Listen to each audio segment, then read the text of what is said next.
opinion of Robert Buzz Berry is a good one. He was actually a really, really nice guy from, I think it was Newcastle. I think he was actually from, I remember him one day actually getting a cage rage tattoo, on his arms. Yeah, he was a really nice guy, Yeah, I was a bit. I didn't agree with that. The judging on that fight, and also some of the other fights as well. That for me, that was a more blatant one than to disagree with. Even though they had that eye poking stuff, which was silly, and I do believe he was worth deducting a point. But the other rounds, how they gave every round, two judges I think gave every round to Tim Boschard, I just thought was incredible.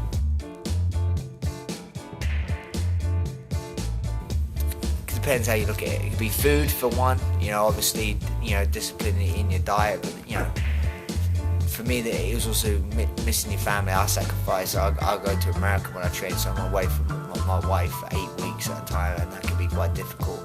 But she's very supportive. Sarah is very supportive of what I do, and she understands, and we're a team. So she helps me, and we chat on Skype and all that stuff. That's probably one of the hardest things, or the hardest thing would be getting injured within training, But hopefully you don't know. I know my debut in the WEC, which is my first fight within the Zuffa organisation, was pretty impressive. I won by a breathing necktie, which is a very rare submission. So I think that got my ground game definitely noticed.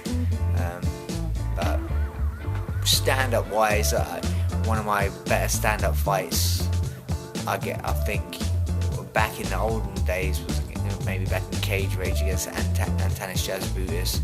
I think that was quite a good, good stand-up to kind of show my stand-up in that one.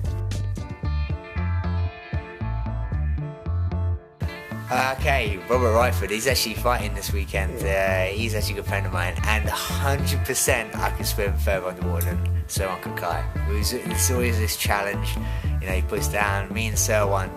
He's another fighter, American top team, actually from Sweden. He's a quality fighter, and me and him are good friends, but we're very competitive. And if there's anything could be into a game, I'm going to beat him. So, no matter what it is, if I had to die, I'd beat him at that underwater game. So it hasn't been done yet, but he knows if he's watching this, I'd beat him.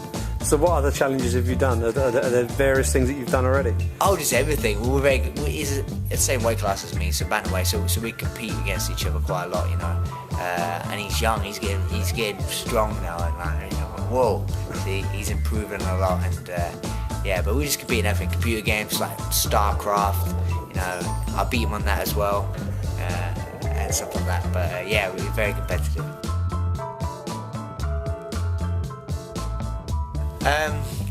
Yes, that is true. I'm actually in a Guinness Book of Records. I don't tell anyone this because it's the worst record to ever have. I played in a cricket match and I bowled.